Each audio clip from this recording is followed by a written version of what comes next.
রব্বুল আলামিন বলেন বালা হ্যাঁ তোমরা সকলকে বলে দাও মান কাসাবা সাইয়্যাতাও ওয়া আহাতাত বিহি খাতিয়াতুহু ফাউলাইকা আসহাবুন নার।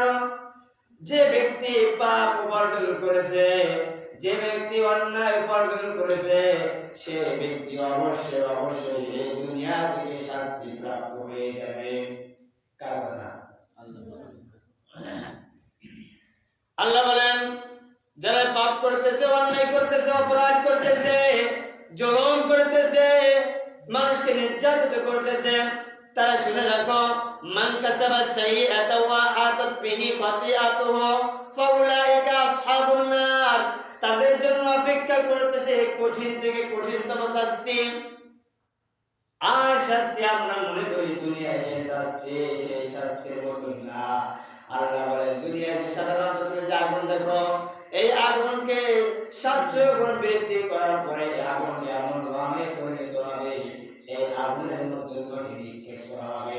আসহাবুন নার, নার শব্দের অর্থ জাহান্নাম। এমন জাহান্নামে তোমাকে নিক্ষেপ করা হবে যে জাহান্নাম তোমরা কল্পনাও করতে